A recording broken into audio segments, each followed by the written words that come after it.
কোনো প্রশ্নই নাই, আদাইরা প্রশ্ন কোথায় না প্রশ্ন। জয় চৌধুরী এই মারামারিটার ভাই গ্যাঞ্জামেটার সূত্রপাত সে উস্কাই দিছে। সে এটা মানে আহামরি কিছু নয়, যেহেতু সুপারস্টার শাকিব খানের গায়ে হাত তুলেছিল সেই বিষয়টা নিয়ে কিছু হয়নি, আজকে সাংবাদিকের গায়ে হাত তোলার সাহস হবেই স্বাভাবিক। এটা আপনাদের দোষ, এটা আপনাদের ভুল। যারা এফডিসিতে ক্ষমতা নিয়ে বসে আছেন, যারা নির্বাচনকে কেন্দ্র করে আপনারা পাস করেছেন, শুধুমাত্র কি গলায় ফুলের মালা ঝুলিয়ে রাখলে হবে? আসসালামু আলাইকুম প্রিয় ভিউয়ার্স এবং সাকিবিয়ান বন্ধুরা।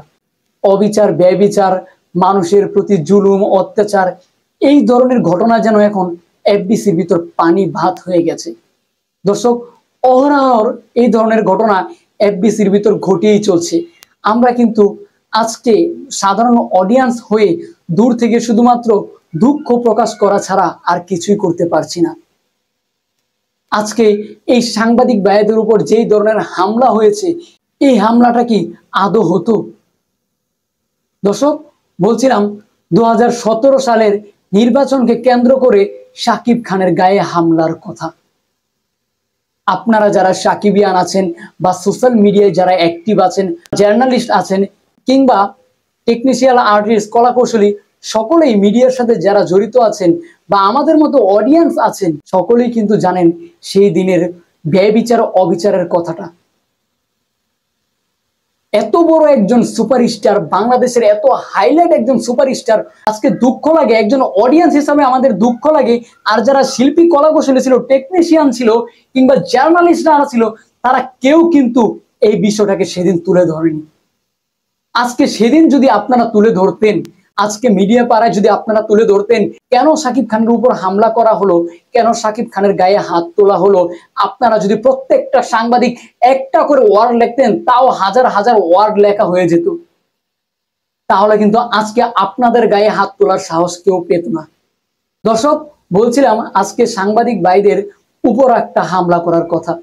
আমরা কিন্তু জানি সোশ্যাল মিডিয়ায় যারা অ্যাক্টিভ আছেন তারা কিন্তু ইতিমধ্যেই জেনে গেছেন কিভাবে সাংবাদিক ভাইদের উপর ঝাঁপিয়ে পড়েছে শিবাসানু এবং গালাগালি করছিল আমাদের জয় চৌধুরী।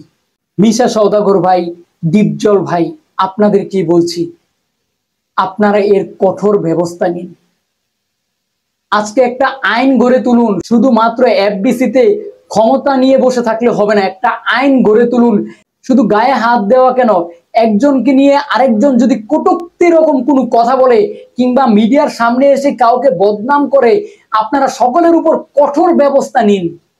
আজকে এই সাংবাদিক ভাইয়েরা শুধুমাত্র জার্নালিস্ট নয়, শুধুমাত্র তারা সাংবাদিক নয়, তারা কিন্তু আপনাদের মিডিয়ার বিশাল একটা ভূমিকা রাখে।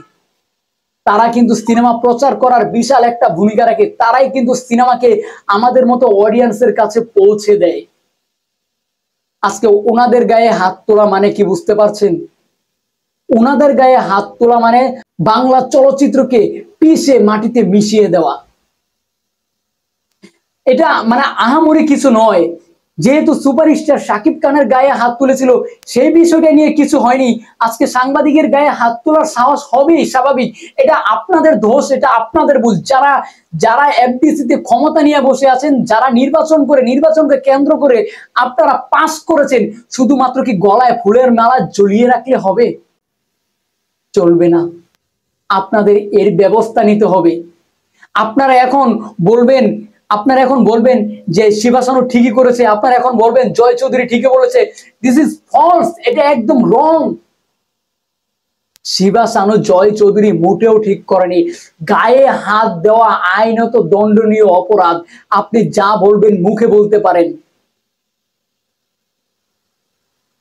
ভাই, এখনো সময় আছে।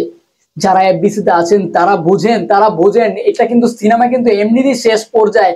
এই শাকিব খান একটু টিকিয়ে রেখেছে, উনি যে আহামরি ভাবে টিকিয়ে রেখেছে সেটাও নয়, কেননা উনি একটা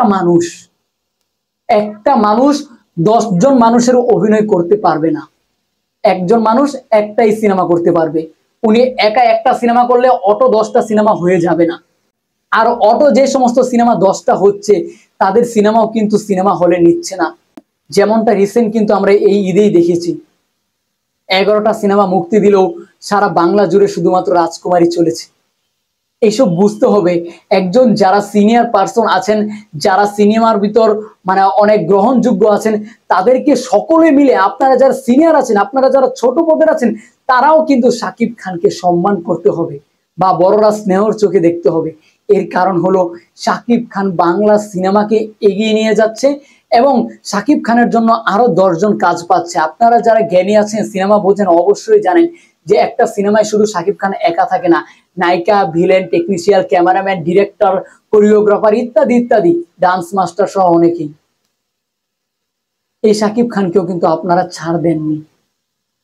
আজকে সেই দিনের বিচার কিন্তু, সেই দিনের পাপের বিচার কিন্তু প্রায়শ্চিত্ত করছেন শুধুমাত্র এই জার্নালিস্টরা। আজকে আপনারা যদি তুলে ধরতেন সেদিন, তাহলে কিন্তু আজকের এই ঘটনার সম্মুখীন আপনাদের হতে হতো না ভাই। আপনাদেরও ভুল আছে, আপনাদেরও ভুল রয়েছে। যাই হোক দর্শক, আপনারা যারা আমার সাথে একমত আছেন অবশ্যই কমেন্ট বক্সে কমেন্ট করে জানিয়ে যাবেন। মানে আমার মাথা ওই দিনের কথা চিন্তা করলে এখন অব্দি মানে আফসোস, বিশাল আফসোস, কি হয়েছিল সেদিন সেটা ক্লিয়ারই আজ পর্যন্ত বাংলাদেশের মানুষ জানে না, অথচ দেশের সুপারস্টারের উপর এইভাবে হামলা হয়েছিল।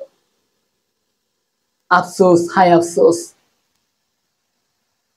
যাই হোক, ওদিনকার কথাগুলো আজকে জার্নালিস্ট আপনারা যারা আছেন আপনারা কিন্তু তদন্ত করবেন।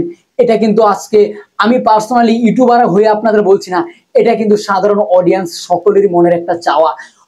ওদিনের বিষয়টা, সেই 2017 সালের নির্বাচনকে কেন্দ্র করে শাকিব খানের গায়ে হামলা করা সেই বিষয়টা আপনারা তুলে ধরবেন। আজকের বিচারটা আমরা অডিয়েন্সরা করে দিব। আমরা অডিয়েন্সরা আজকে আপনার বিচারটাও করে দিব যে আপনার গায়ে হাত তুলে ওনারা কত বড় অন্যায় করেছে।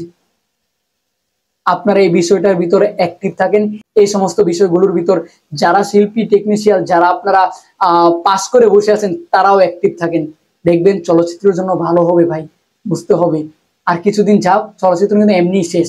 এমনি শাকিব খান কিন্তু বয়সের ছাপ এমনি কিন্তু শাকিব খানের গায়ে এসে পড়েছে। যাই হোক দর্শক, আপনারা এই ভিডিওটা দেখে যারা আমার সাথে একমত আছেন অবশ্যই কমেন্ট বক্সে কমেন্ট করে জানিয়ে যাবেন।